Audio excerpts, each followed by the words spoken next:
Okay, well, let me get my notes. Well, good morning. It's an honor to start this day, the first presentation of the day after Michael. And I want to thank the University of Seven Rays for all the hard work that's put into making these conferences happen every year, and that this presentation is dedicated to Helena Blavatsky. And we will soon find out why as we get into this.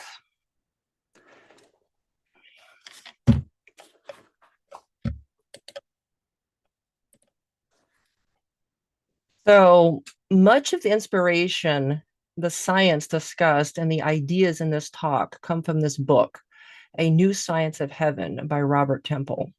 How the science of plasma will transform humanity's understanding of its place in the universe. And his website is robert-temple.com. When Dwayne and I first started reading this book, it was so mind expanding. We had to pause it every few minutes to contemplate what he had just said, because so much of what he writes about scientifically explains what we study in the Ageless Wisdom.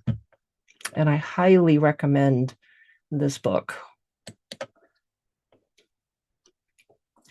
In our esoteric teachings, we are taught that we live in a world of energy and force. We heard Michael Robbins in our morning videos speak of a volatile essence, a sea of fire, and a being of having a self-selected illusion. We heard Justin in his video speak of the Antakarana as an electrical circuit. We heard Katya and Alexander say space is a container for life, and asked the question, how do we achieve brotherhood and unity? For centuries, there has been a divide between science and religion, where the two seem incompatible. And one of the goals of H.P. Blavatsky was to break the dogmas of both the materialistic scientist and the dogmatic theologian, to show that the universe is alive, conscious, and governed by law. Alice Bailey states, we are advancing towards that period when science and religion will come to the help of each other. We are familiar with the terms matter is spirit at its lowest point, and spirit is matter at its highest. This presentation is a small attempt to unify these ideas and to show their common underlying truth. They give a brief overview in 40 minutes how science is bridging the gap between the physical and the metaphysical with scientific discoveries of the fourth state of matter, the fourth subplane of the etheric, which science gives the name of plasma. Through dusty self-organizing plasma clouds, or Z pinch points, can we attempt to indicate a scientific explanation of how manifestation came and comes into physical being? Can the electrical laws of Birkeland currents and the plasma fields begin to scientifically explain how astrology works? Through the new scientific discoveries of the bioplasma nature of the human body, can we start to understand the nature and laws of the chakra centers and their electrical relationship to the soul, to the soul vortex and its antakarana bridge, as Justin spoke about? Each one of these topics could be a 2-day workshop, so we're only going to do a brief mentioning here. And to set this stage for this presentation, we're going to review some very important quotes from Alice and H.P. Blavatsky on electricity and space. And if we have time, we will play a video that will sum a lot of this up to get together. But if we don't have time, Michael will give the link to the video in which you can watch it on your own.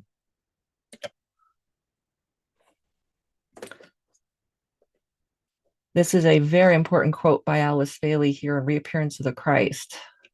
The true mysteries will also reveal themselves through science, and the incentive to search for them there will be given by the Christ. The mysteries contain within their formulas and teachings the key to the science which will unlock the mystery of electricity, the greatest spiritual science and area of divine knowledge in the world, the fringes of which have only just been touched. Manas is electricity. The coming science of electricity will be as different next century, now, as the modern uses of electricity differ from the understanding of the Victorian scientist. There is nothing but electricity in manifestation. The mystery of electricity to which H.P. Blavatsky referred to. Everything in nature is electrical in nature. Life itself is electricity. All physical phenomenon, as we understand the term, have an electrical origin and an initial vibration on the first subplane of the physical plane. One of the imminent discoveries will be the integrating power of electricity as it produces the cohesion within all forms and sustains all form life during the cycle of manifested existence. It produces also the coming together of atoms and the organisms within forms, so constructing that which is needed to express the life principle. This quote right here is scientifically summed up, which we will later get into, the Z pinch point in a Birkeland current. It's the crossover point of higher subatomic matter where it crosses into the fourth etheric subplane. And that crossover point from where the immaterial becomes the material of the fourth etheric subplane becomes a dusty plasma cloud that self-organizes. The dust comes from the plasma itself, from the subtler etheric planes, and then it condenses into physical plane matter. This is an absolutely huge, fundamental principle, and this quote supports it perfectly. Does it mean anything to you when I say that electricity and photography are closely related because the human being is electrical in origin and nature? Men today are investigating such matters as electrotherapeutics and studying the theory of the electrical nature of the human being. They are working rapidly towards this coming discovery, and much will be revealed along these lines during the next 50 years. And today, much bioplasma research is occurring. And that to demonstrate this in the physical plane, there is the needed sensitive apparatus. This quote actually comes from in one of the books where Alice Bailey writes a letter to a scientist. A scientist had given her a letter to propose a question to the Tibetan of how to photograph departed spirits. And the response is very interesting, where she says that this can be possible, but the apparatus needs to be very sensitive in order to do it. And that at that time, there was research being done on photography of thought forms. And that along those lines of that science would come the technology to photograph departed spirits. But she says at this point, we didn't have as much sensitive instrument. However, what I find very interesting is that we have essentially the photography of thought forms through the sensitive medium of water with the work of Emoto, when we would put as everyone's familiar with, you would put the word on a piece of paper and you would tape it to a glass of water. They would freeze the water and then take a picture of the crystals, and they would have corresponding formations to the quality of the word, which is a direct implication of the thought form impressing water. So very interesting, that relationship. And in the field of astrology, Alice Bailey has called astrology that greatest and oldest of all the sciences. Astrology is essentially the purest presentation of occult truth in the world at this time, because it is the science which deals with those conditioning and governing energies and forces which play through and upon the whole field of space and all that is found within that field, which we are now have discovered is plasma. When this fact is grasped and the source of those energies are better comprehended and the nature of the field of space is correctly understood, we shall see then a far wider and at the same time a more closely related horizon. The relationships between individual, planetary, systemic, and cosmic will be grasped, and we shall begin to live scientifically. This field is now has been discovered to be plasma, full of electromagnetic currents and Birkeland currents, which could very well explain on a scientific level the mechanical workings along electricity of astrology. Whole much could be explored on this.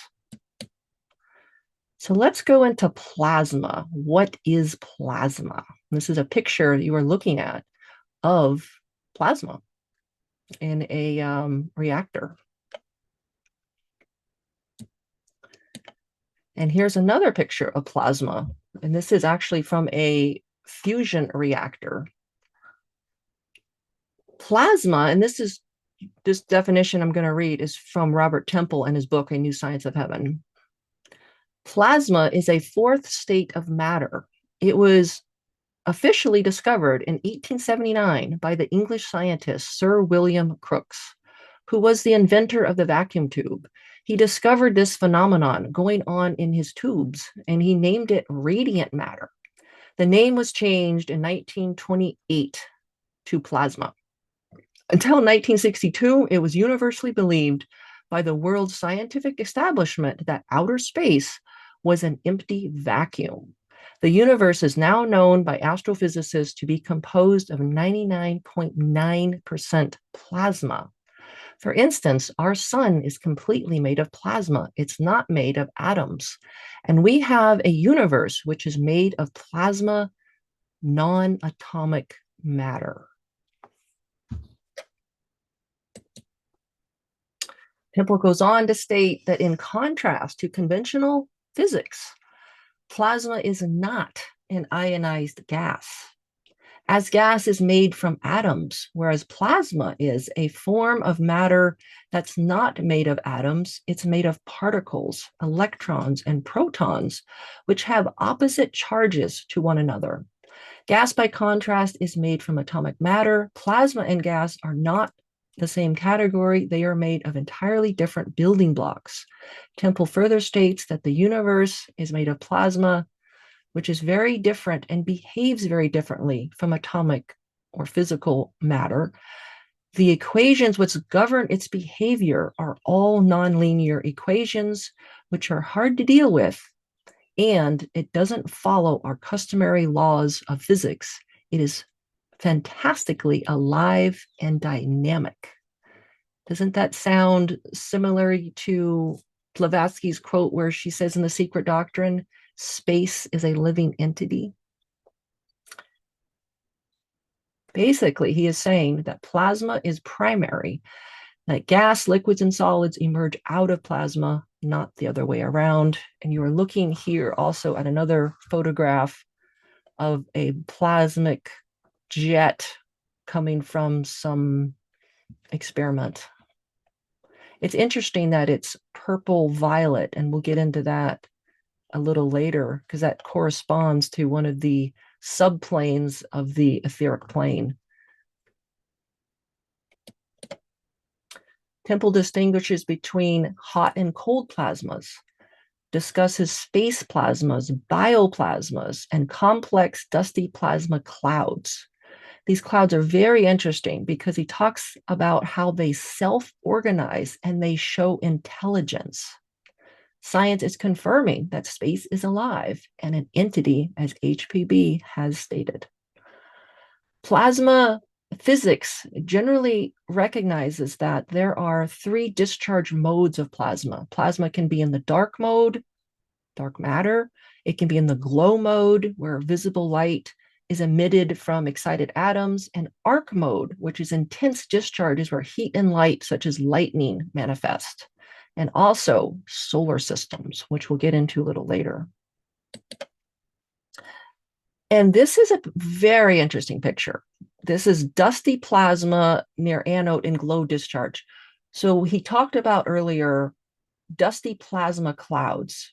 What is so fascinating about this, and they first were discovering this in nuclear reactors, they were finding a dust, and they thought originally that the dust was contamination, and they tried to eliminate the dust, but it kept showing up. Then the scientists finally discovered that the dust is being created by the plasma itself. And what is so amazing about this is the first crossover point of physical dense material substance as we understand it coming from the non-physical. And this is an actual picture. And these dust particles are extremely small. We're talking about, in the microns. So it doesn't look as big as this picture is portraying it.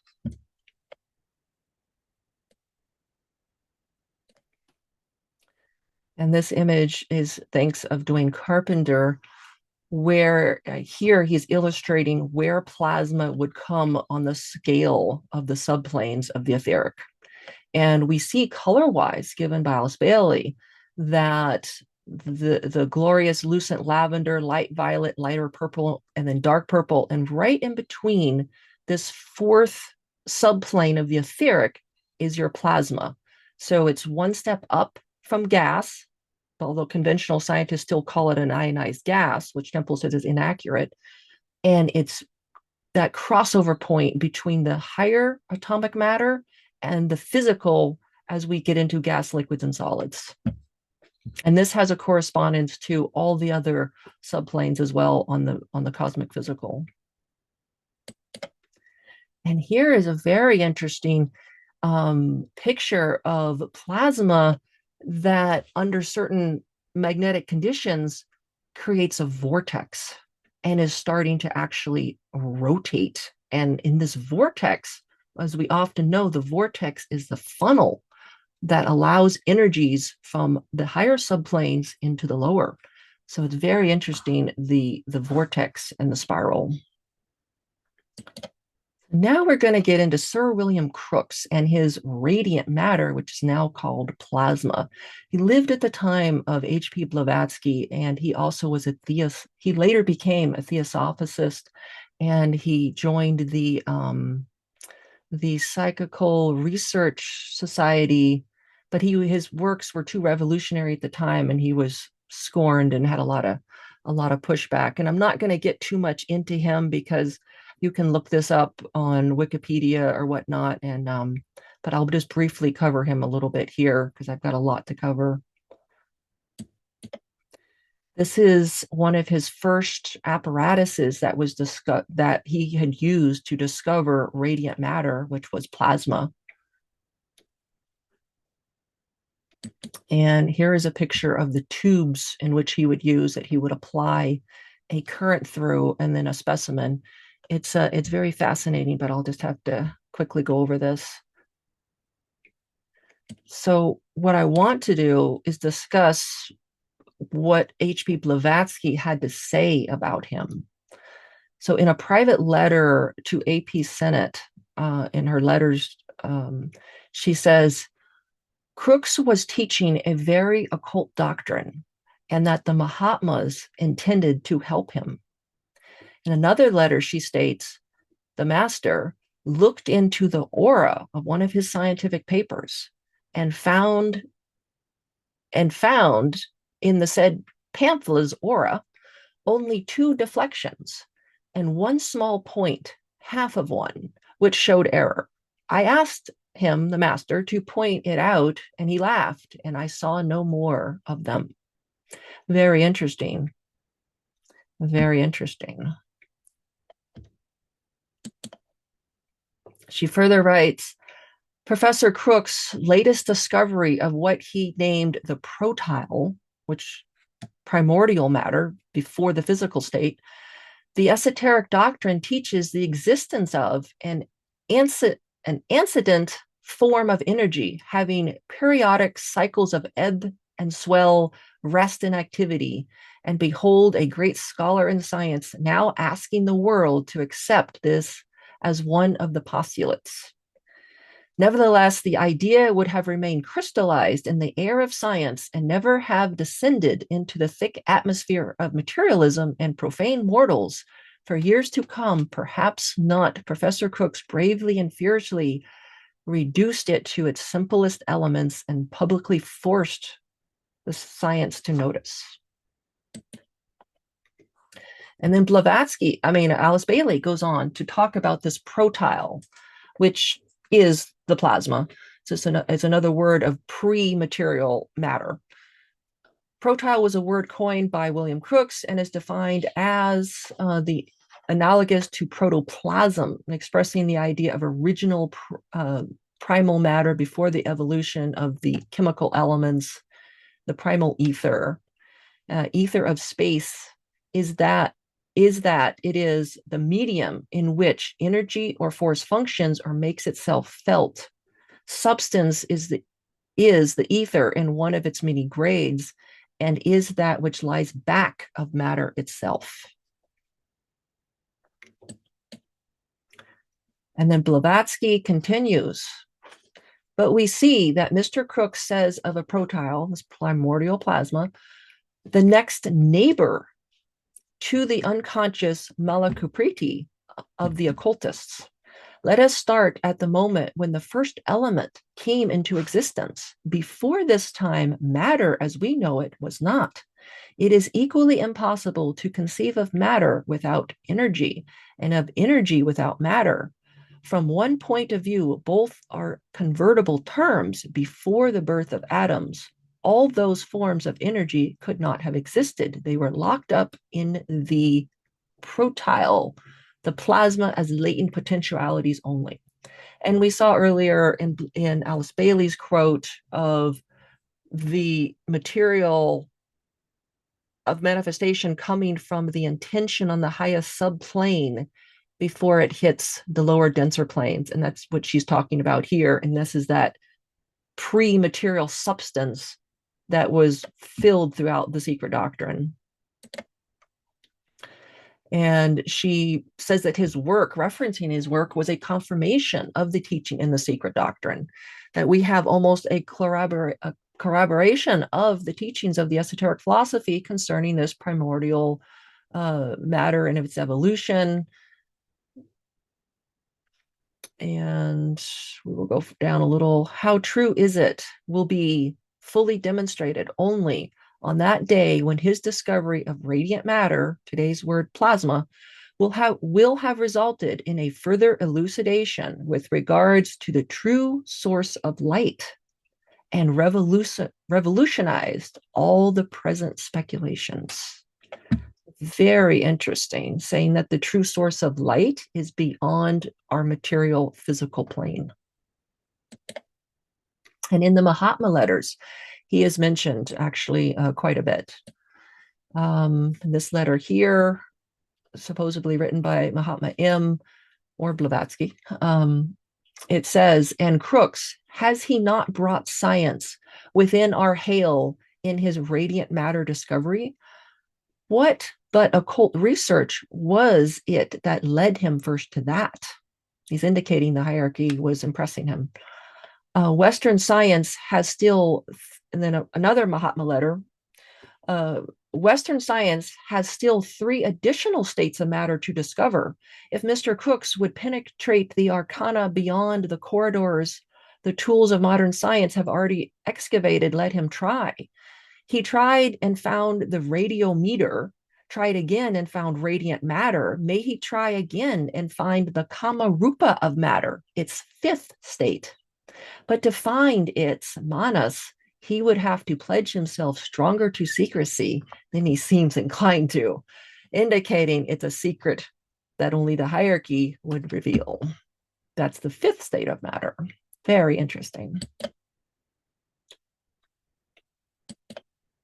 So now let's get into space. Is it the final frontier? And this is a galactical image of Andromedon. More quotes. Space is the eternal parent. Stanzas of Dion. Space is a substantial, though apparently an absolutely unknowable living entity. Space is the real world, while our world is an artificial one.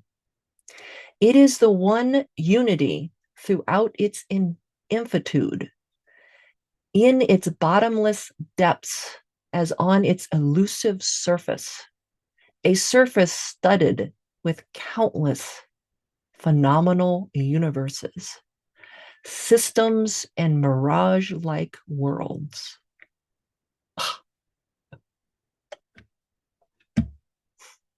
That quote is just so deep.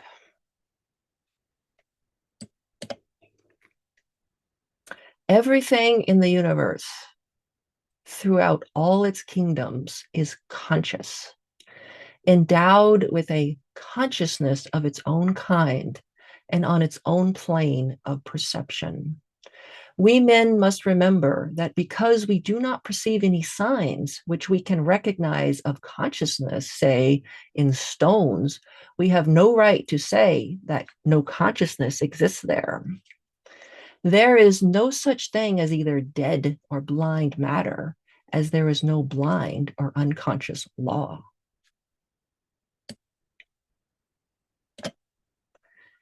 Alice Bailey goes to say that space is an entity, and the entire vault of heaven, as it has been poetically called, is the phenomenal appearance of that entity.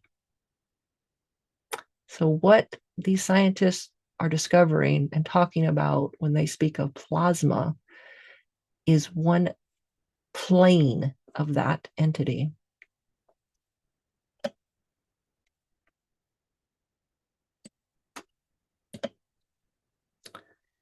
Bailey continues, the supernatural deity predicted by the religionists into the position of a great entity or life who is evolving through and by means of the universe, just as man is evolving consciousness through the medium of an objective physical body. Is not this the scientific basis for brotherhood of man rests on the fact of the one etheric structure underlying all forms within the solar system, energized and held in being by one life force. Mankind is therefore one in life and in form. As the etheric substratum, which is the true substance underlying every tangible form, is understood, certain great revelations will be brought about in the domains of science, of medicine, and of chemistry. And now we need to get into Birkeland currents. And this is a very, very big subject. And it is beyond my pay grade. And there is a link to a wonderful video that Michael Crow will post in the chat that goes into it in layman's terms, but that can explain it far better than myself, but we will attempt. So I'm not going to go into who Birkeland was. He basically was of 1867, I think, to 1919. He was a wonderful scientist who made revolutionary, groundbreaking discoveries, but was scorned and shunned by his contemporaries and basically called a quack, because the scientists of the day thought that space was empty vacuum and that it was impossible for currents to travel through space. He would go to the northern pole, I believe it was Norway, where he was researching the aurora borealis, trying to doing lots of studies and experiments. And he concluded that the auroras were caused by currents coming from the sun, interacting with the Earth's ionosphere, and then going back to the sun and creating a circuit. And this, he didn't have the equipment at the time to prove it conclusively, but later in the 1960s, there was another researcher, Alfred, who basically vindicated his research, and then Birkeland got the recognition that he had, was due, but it was after his time. So when he was researching, so again, Alfred, when researching these Birkeland speculations, confirmed that plasma, which this fourth state of the etheric matter, of this living entity we call space, is the medium by which electrical currents could travel through space, currents running between the sun and the earth that created the aurora borealis, first to the galaxy and then to the whole of the universe. Because Alfred showed that the universe has this vast network of plasma filaments carrying electrical currents, he also showed that the universe is full of electromagnetic fields. And in fact, these electrical currents in space produce a complex and dynamic interaction of magnetic fields, magnetic currents, and electrical fields throughout space. It also creates double layers that surround these Birkeland currents in space, which transport electricity across interstellar and even intergalactical distances. Within those filamentary structures, the current spirals. And when it spirals, it can become superconductive, which means that the current can pass without loss over vast distances, and there is no resistance to cause it to diminish at all. And cannot this explain scientifically the effects of astrology and our links to some of these distant cosmic bodies, whether it's Arcturus or the star Sirius, and the relationship to us as those energies impact the etheric field that we're linked to through these invisible currents? So in summary, a Birkeland current is a filamentary structure of plasma carrying electrical currents through space, surrounded by protective double layers capable of transporting electricity superconductively across interstellar and intergalactical distances, forming together a vast cosmic web of electromagnetic fields that fills the entire universe. These currents generate twisted rope-like structures and double helix forms through the interaction of electric and magnetic fields. So here is a picture of Birkeland in his laboratory with his experimental devices of the magnetized Terriella experiment, which led him to summarize that charged particles were causing the aurora borealis. And this close-up image here to the lower left, you can see kind of the spiral, which he considered to be similar of the spiral nebulae, that there's a correspondence between these Birkeland currents, as above, so below, that we see on a microcosmic level, also represent on a macrocosmic level. And here's an example of one of them. This is a cross-section of a Birkeland current from the Los Alamos National Laboratory on the left.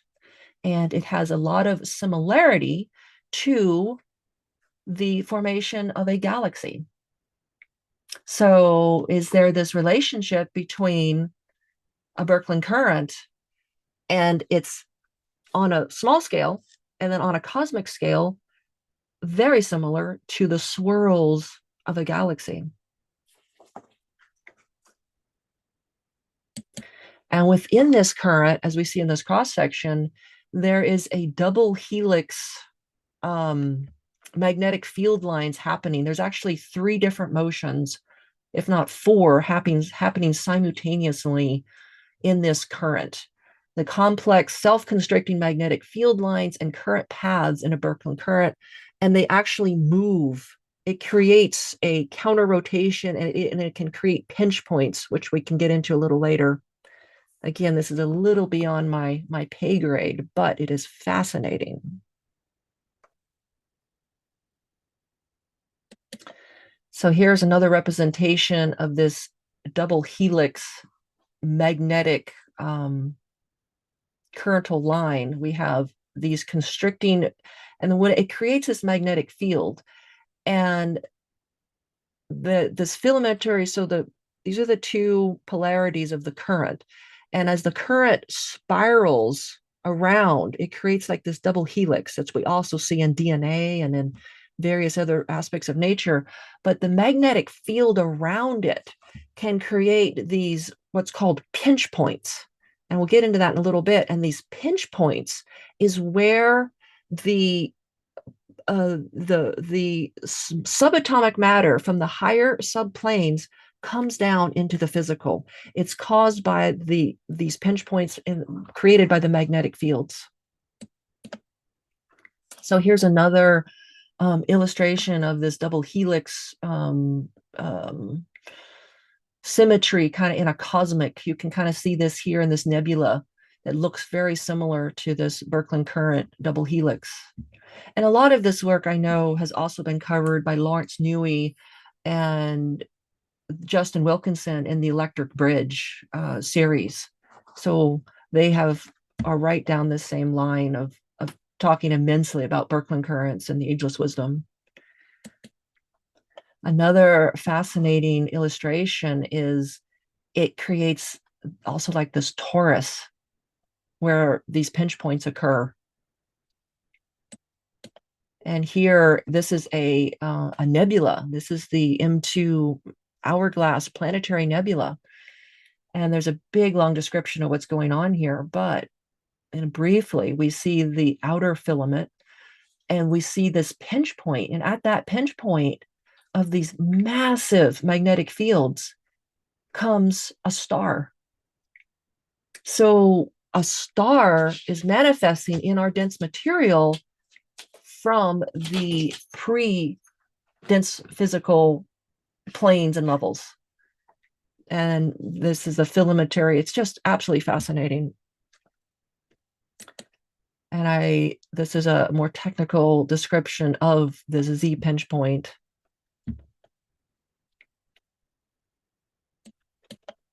And here is another kind of looks similar to that, to the cross section or to a supernova, the pinch point. So it seems like there's this relationship between Birkeland currents and electromagnetic fields is kind of the backbone of our entire phenomenal universe.